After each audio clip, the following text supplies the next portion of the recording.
இலங்கையில் நம்மளுடைய தமிழ் மக்கள் கொத்து கொத்தாக கொன்று குவிக்கப்பட்டது இலங்கை இராணுவத்தால். அதுக்கு நீட் வேணாம் அப்படிங்கிற முடிவை எல்லா மாநிலங்களும் எடுத்திருக்கான்னு கேட்டால் எல்லா மாநிலங்களும் நீட் வேணாங்கிற முடிவை எடுக்கலை. அகரோஜ் ஜனதா பார்ட்டியினுடைய அபிஜித் தீப்கே தான் இது முழுமையாக ஒரு போராட்டமாக அந்த களத்தில் எடுக்கிறாரு. அந்த சோனம் வாங்சுக் உண்ணாவிரத களத்தை காணும் பொழுது நான் மருத்துவமனைக்கு போனாலும் ராகுல் காந்தி அவர்களுடைய கைது நடவடிக்கைக்கு எதிராக தமிழ்நாட்டினுடைய முதலமைச்சர் கண்டனத்தையும் பதிவு செஞ்சார் அப்படிங்கிறதையும் நம்ம பார்த்துட்டு இருக்கோம். இங்கே தமிழ்நாட்டின் நடைபெற்ற போராட்டத்தில் மாணவர்களை ஒடுக்கக்கூடிய முயற்சியில் தமிழ்நாடு அரசு அங்கே ஈடுபடலை அப்படிங்கிறத நம்ம பார்க்கலாம். இதற்கு நடுவில் தான் இந்த போராட்ட நடுவில் ஜனநாயகன் படத்தினுடைய ரிலீஸ் கடுமையான போராட்டங்கள். அந்த படம் ரிலீஸ் ஆகிறது ஒரு பெரிய போராட்டமாக இருந்தது. நீண்ட நெடிய இடைவெளிக்கு பின்னால் அந்த படமும் ரிலீஸ் ஆனது.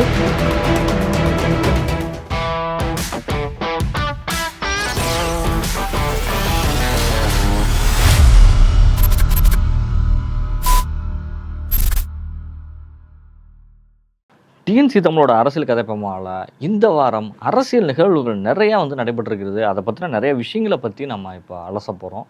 நிச்சயமாக சொல்லப்போனால் நம்ம தில்லியில் தொடங்கி சென்னை வரை பற்றிய போராட்டம் அப்படின்னு சொல்லி பார்த்தா இந்த 21ஆம் நூற்றாண்டில் 3 போராட்டங்கள் ஒட்டுமொத்த இந்தியாவையே உலுக்கியது அப்படின்னே சொல்லலாம். அப்படி ஒரு போராட்டமாக முதல்ல நம்ம பார்க்க போகிற விஷயம் என்னன்னு சொல்லி பார்த்தீங்கன்னா, இலங்கையில் நம்மளுடைய தமிழ் மக்கள் கொத்து கொத்தாக கொன்று குவிக்கப்பட்டது இலங்கை இராணுவத்தால். அதுக்கு இந்திய அரசும் உதவி புரிந்தது அப்படிங்கிறது அன்று ஏற்பட்ட ஒரு குற்றச்சாட்டு 2009 காங்கிரஸினுடைய அரசாங்கத்தில் ஏற்பட்டது. அங்கே திமுக தமிழ்நாட்டில் ஆட்சியில் இருந்தது. அப்பொழுது ஒரு மிகப்பெரிய அளவில் தமிழர்களில் உயிர்களை காப்பதற்காக தமிழ்நாட்டில் உள்ள மாணவர்கள் ஒரு பெரிய போராட்டத்தை முன்னெடுத்தாங்க. பள்ளிகள் கல்லூரிகள்னு சொல்லி ஒட்டுமொத்தமாக கலைஞருடைய அந்த அரசாங்கம் ஒரு வார காலத்திற்கு மேலாக எல்லாத்தையுமே க்ளோஸ் பண்ண சம்பவம் நடைபெற்றது. அந்த போராட்டமானது பார்த்திங்கன்னா உலகெங்கும் உள்ள தமிழர்கள் மத்தியில் ஒரு பெரிய அளவு தாக்கத்தை ஏற்படுத்தியது. நிறைய அளவில் போராட்டங்கள் எல்லா இடங்களையும் முன்னெடுக்க தொடங்கினாங்க. அப்படி தமிழர் வசிக்கக்கூடிய எல்லா பகுதிகளிலுமே அந்த போராட்டங்கள் வெடித்தது. அதற்கப்புறம் நம்ம பார்த்தோம்னா ஜெயலலிதா அவர்களுடைய மறைவுக்கு பின்னால் ஜல்லிக்கட்டினுடைய போராட்டம் ஒட்டுமொத்தமாக உலகத்தையே திரும்பி பார்க்க வைத்த போராட்டம். அலங்காநல்லூரில் தொடங்கிய சிறிய போராட்டம் சென்னை மெரினாவில் பெரிய அளவில் அது வெடித்தது அப்படின்னே பார்க்கலாம். ஒட்டுமொத்த மாணவர்களும் இளைஞர்களும் ஒன்று கூடி ஒரே மெரினா கடற்கரையில் இருந்து போராடிய அந்த போராட்டம் அந்த கண்டினியூட்டிக்கு ஒட்டுமொத்த தமிழ்நாட்டில் எல்லா மாவட்டங்களுமே ஸ்தம்பித்து போனது அப்படின்னே பார்க்கலாம். அரசாங்கமே பணிந்து மாணவர்களை சிறப்பு கூட்டத்தை நாடாளுமன்றம் கூட்டி ஒரு சட்டத்தை தீர்மானமாக நிறைவேற்றி கொடுத்து ஜல்லிக்கட்டை மீட்டெடுத்தார்கள் அப்படிங்கிறதையும் அந்த போராட்டத்தை நம்ம எல்லாருமே தெரிஞ்ச ஒரு விஷயந்தான். அதற்கு பின்னால் இன்றைக்கி நம்ம பார்க்க போகிறோம் அப்படின்னா தில்லியில் நடைபெற்ற போராட்டம். காக்ரோச் ஜனதா பார்ட்டி குறுகிய காலகட்டத்திலே ஒட்டுமொத்தமாக இந்தியா மட்டுமல்ல உலகளவிலும் பிரபலமான ஒரு அமைப்பாக மாறியது. அவர்களுடைய களமாக அவர்கள் எடுத்த ஒரு முதல் விஷயம் அப்படின்னு சொல்லி பார்த்தீங்கன்னா நீட் தமிழ்நாட்டில் மட்டும் இல்லைங்க, இந்தியாவில் பல்வேறு மாநிலங்களில் பிரச்சனைகளை ஏற்படுத்தியிருக்குன்னு சொன்னால் அது கண்டிப்பாக உண்மையான ஒரு விஷயந்தான். நிறையா மாநிலங்களில் அது தாக்கத்தை ஏற்படுத்தியிருக்கு. அப்போது நீட் வேணாம் அப்படிங்கிற முடிவை எல்லா மாநிலங்களும் எடுத்திருக்கான்னு கேட்டால் எல்லா மாநிலங்களும் நீட் வேணாங்கிற முடிவை எடுக்கலை. தமிழ்நாடு போன்ற ஒரு சில மாநிலங்கள் நீட்டுக்கே எதிராக நிற்கிறார்கள். ஆனால் டெல்லியில் தொடங்கிய போராட்டம் அப்படின்னு சொல்லி பார்த்தீங்கன்னா அது நீட்டுக்கு எதிரான போராட்டம் கிடையாது. நீட்டினுடைய வினாத்தாள் கசிவு அதனால் ஏற்பட்ட மன உளைச்சலில் 20 மாணவர்கள் வரை தற்கொலை அப்படிங்கிற விஷயத்த உண்மையிலேயே நாட்டை ஒழுக்கக்கூடிய ஒரு விஷயம்தான். இதனால் பல மாணவர்களுடைய மனநிலை பாதிக்கப்பட்டிருக்குது அப்படின்னா சொல்லலாம். டாக்டர் ஆனுங்கிற கனவோடு எல்லாருமே போய் படித்து +2 முடித்ததுக்கப்புறம் ஒரு போட்டித் தேர்வுக்கும் தங்களை தயார்படுத்தி கொண்டு அதுலேயும் போய் ஒரு மதிப்பெண்களை பெற்றிருப்பாங்க. அதே நேரத்தில் அந்த எக்ஸாமில் வினாத்தாள் கொஷின் பேப்பர் லீக் அவுட் ஆயிடுச்சுங்கிறதுக்காக திரும்ப ஒரு எக்ஸாம் அப்படிங்கிறப்ப இதே மதிப்பெண்கள் அங்கே பெற முடியுமான்னு ஒரு சைடு உள்ள மாணவர்களுக்கு போராட்டம். குறைந்த மதிப்பெண்கள் பெற்றவர்களுக்கு இது நமக்கு ஒரு நல்ல சான்ஸ், நம்ம அதிகமாக மார்க் எடுக்கலாம் அப்படிங்கிறது அவங்க தரப்பில் சொல்லப்பட்ட ஒரு விஷயமாகவும் இருக்கலாம். ஆனால் பாதிக்கப்பட்டு உயிரிழந்தவர்கள் அப்படிங்கிறப்ப இது ஒரு பெரிய தாக்கத்தை ஏற்படுத்தும். அப்படி ஒரு தாக்கம் தான் இந்தியா முழுவதும் ஏற்படுத்தியது. இந்த நீட் வினாத்தாளுடைய கசிவு மறுதேர்வும் நடத்தப்பட்டு முடிவுகளும் அறிவிக்கப்பட்டது. ஆனால் இதற்கு முழுமையாக காரணமாக இருந்த அந்த துறையினுடைய செயலாளரும் தற்போதைய அமைச்சராக இருக்கக்கூடிய இந்தியாவினுடைய அமைச்சர் தர்மேந்திர பிரதான் மீது அந்த குற்றச்சாட்டு கடுமையாக வைக்கப்பட்டது. இந்த பிரச்சனையை நாடாளுமன்ற கூட்டத்தொடர் தொடங்குவதற்கு முன்னாலேயே ஒரு 18 நாட்களுக்கு முன்னாலேயே அதற்கான போராட்டம் முன்னெடுக்கப்பட்டது. சோனம் வாங்சுக் அந்த போராட்டத்தை முன்னெடுக்கிறாரு, உண்ணாவிரதமாக இருக்கிறாரு. தொடர்ந்து அவருடைய உண்ணாவிரத போராட்டத்தில் அவருடைய உடல்நிலை முழுமையாக பாதிக்கப்படுகிறது அப்படிங்கிறத பார்க்கும். இதற்கு முக்கியமான ஒரு காரணமாக இருந்தது அந்த அமைப்பாக காக்ரோச் ஜனதா பார்ட்டி தான். காக்ரோச் ஜனதா பார்ட்டியினுடைய அபிஜித் திப்கே தான் வந்துட்டு இதை முழுமையாக ஒரு போராட்டமாக அதை களத்தில் எடுக்கிறாரு. அதில் சோனம் வாங்சுக் வந்துட்டு உண்ணாவிரத களத்தை காணும் பொழுது ஒட்டுமொத்த இந்தியாவையும் திரும்பி பார்க்க வைக்கிறது அப்படிங்கிறது தான். இப்போ மெயினாக வச்ச டிமாண்ட் வந்துட்டு இறந்த எல்லாருக்குமே வந்துட்டு ₹1,00,00,000 வரைக்கும் கொடுக்கணும். சம்மந்தப்பட்ட துறையினுடைய அமைச்சர் வந்துட்டு பதவி விலக வேண்டும் அப்படிங்கிறதையும் ஒரு முக்கியமான கோரிக்கைகளை ஒரு 3 கோரிக்கைகளை வந்துட்டு முன் வச்சாங்க. பாராளுமன்ற கூட்டத்தொடருக்கு முன்னாளுடைய உடல்நிலை வந்துட்டு சோனம் வாங்சுக் உடல்நிலை முழுமையாக பாதிக்கப்பட்டனால் மருத்துவமனைக்கு அவர் கொண்டு செல்லப்படுகிறார். நான் மருத்துவமனைக்கு போனாலும் அந்த உயிர் இருக்கும் முறை நான் வந்துட்டு இந்த அரசுக்கு எதிராக நான் இந்த விஷயத்தில் போராடுவேன், நீட்டுக்கு எதிராக. நான் இல்லை என்றாலும் வந்துட்டு அவையாக வந்து கூட நான் அவங்கள வந்துட்டு துன்புறுத்துவேன். ஏன்னா நீங்கள் வந்துட்டு ஒரு நல்லதை பண்ணியே ஆகணும். இந்த நீட் விவகாரத்தில் வந்துட்டு நடைபெற்ற விஷயங்களுக்கு ஒரு முற்றுப்புள்ளி வைக்கணும் அப்படிங்கிறதையும் அவர் வெளிப்படுத்தியிருந்ததையும் பார்த்தோம். பின்னர் நாடாளுமன்றம் கூடியது, போராட்டங்களும் இந்தியாவில் வந்து வெடித்தது. ஒட்டுமொத்த தில்லியிலும் மாணவர் போராட்டமாக அது மாறியது. இப்போ காக்ரோச் ஜனதா பார்ட்டி இந்த விஷயத்தை முன்னெடுத்திருக்காங்க. அது சார்பாக ஒரு குறிப்பிட்ட பேரை வந்துட்டு அழைத்து தர்மேந்திர பிரதான் வந்து பதவி விலகணுங்கிற கோரிக்கையோடு அவர்கள் போய் மத்திய அமைச்சர்களை சந்தித்து வந்துட்டு பேசுகிறாங்க அப்படிங்கிறதையும் நம்ம பார்த்தோம். ஆனால் முடிவுகள் உடனடியாக எட்டப்படவில்லைன்னு மாணவருடைய போராட்டம் பெரிய அளவில் விரிவடையுது. சோஷியல் மீடியாக்கள் மூலியமாக அடுத்தடுத்து இந்த மெசேஜ் போக ஆரம்பித்தோடனே ஒட்டுமொத்த தில்லியும் சம்பிக்கும் அளவில் அந்த போராட்டமாக மாறுகிறது. நாடாளுமன்றம் ஒரு பக்கம் நடைபெற்றுட்டு இருக்கு. அந்த நாடாளுமன்றத்தில் காங்கிரஸ் அந்த விஷயத்தை எழுப்பினாலும் திமுக மேகதாது அணை பிரச்சனையை எழுப்பிட்டு இருக்கிறாங்க. ஏன்னா அரசியல் ரீதியான கூட்டணி பிரச்சனைலாம் அங்கே ஒரு பக்கம் நடந்துட்டு இருக்குது. இப்படி இந்த பிரச்சனைகள் வந்து அடுத்தடுத்த கட்டத்திற்கு அது போராட்டங்கள் வெடிக்கும் பொழுது அது தமிழகம் பக்கம் பரவுகிறது. டெல்லியில் மாணவர்களை வந்துட்டு கடுமையான தாக்குதலுக்கு உள்ளாக்கப்படுறார்கள். பெண் மாணவர்களுக்கு அங்கே பாதுகாப்பு இல்லை அப்படிங்கிற அளவுக்கு வந்துட்டு அங்கே சூழ்நிலை உருவாகிறது. நிறைய பேர் காயமுற்றார்கள் அப்படிங்கிறதையும் பார்க்குறோம்.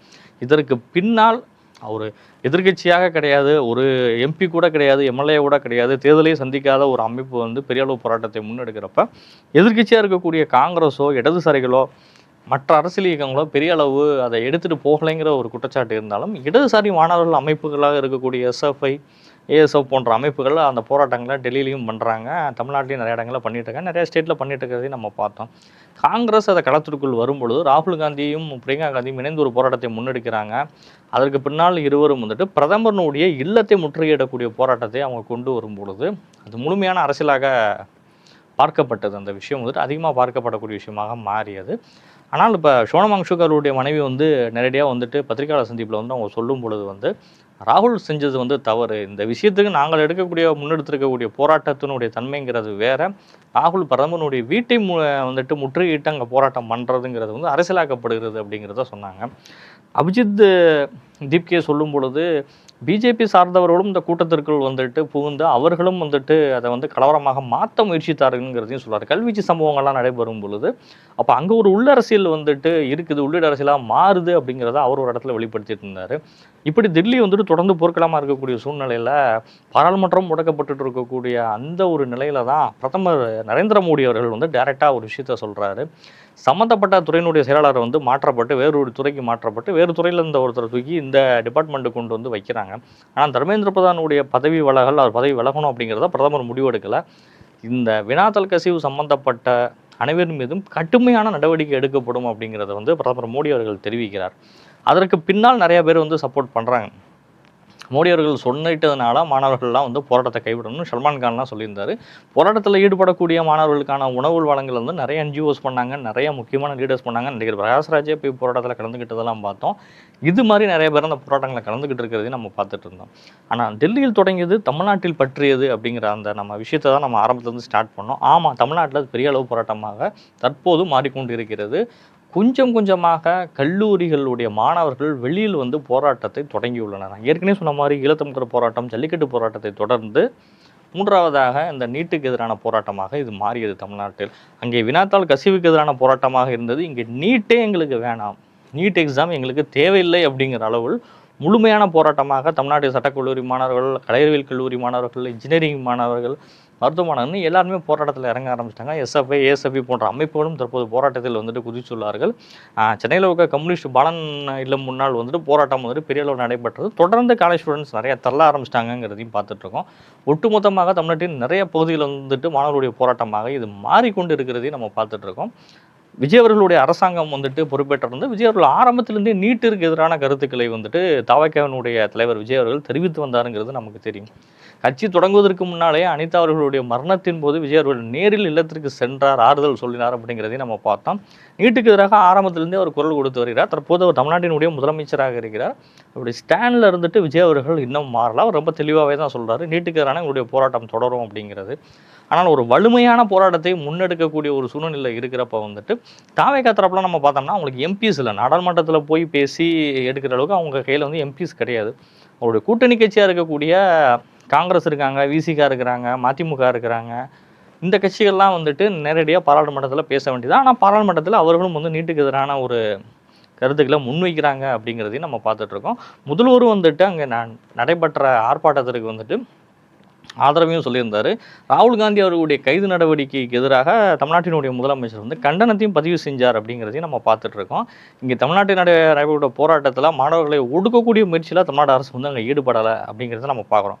ஏற்கனவே செய்தித்துறை அமைச்சராக இருக்கக்கூடிய பள்ளிக்கல்வித்துறை அமைச்சர் ராஜ்மோகன் அவர்களே தெளிவாக அவர் இடத்துல சொன்னார், அனுமதிக்கப்பட்ட இடங்களில் வந்து போராடுங்க, பொதுமக்களுக்கு இடையூறு செய்யக்கூடிய அளவில் எங்கேயும் போராட்டங்கள் வேணாம்.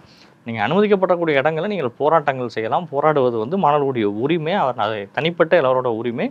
அதில் வந்து அரசு வந்து எந்த தடையும் வந்துட்டு விதிக்கலை அப்படிங்கிறத தெளிவாக சுட்டி காட்டியிருந்தாங்க. அதுபோல் மாணவர் போராட்டங்களும் நடைபெற்று வருகிறது அப்படிங்கிறதையும் பார்த்துட்ருக்கிறோம். ஆனால் முடிவில்லாத ஒரு போராட்டமாக இது தொடர்ந்து கொண்டிருக்கிறது. அங்கே வினாத்தாள் கசிவுக்கும் அமைச்சர் பதவி விலகுமான போராட்டமாக தில்லியில் நடைபெறுகிறது.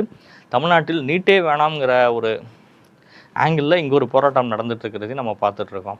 இதற்கு நடுவில் தான் இந்த போராட்ட நடுவில் ஜனநாயகன் படத்தினுடைய ரிலீஸ், கடுமையான போராட்டங்கள். அந்த படம் ரிலீஸ் ஆகிறதே ஒரு பெரிய போராட்டமாக இருந்தது. நீண்ட நெடிய இடைவெளிக்கு பின்னால் அந்த படமும் ரிலீஸ் ஆனது திரையரங்கில் ஓடிக்கொண்டுட்டு இருக்கிறது. இந்த படம் ஓடும் பொழுது மாணவர் போராட்டத்தை ஒரு பக்கம் இந்த படம் வந்துட்டு சிதைக்கிறது அப்படிங்கிற ஒரு வாதமும் ஒரு பக்கம் போயிட்டு இருந்தது. அப்படிலாம் கிடையாது. இந்த படமும் போராடி தான் ரிலீஸ் ஆகிருக்கு. இதுக்கும் அதுக்கும் சம்மந்தம் இல்லை. அந்த போராட்டங்கள் நடைபெற்றுட்டு இருக்கு.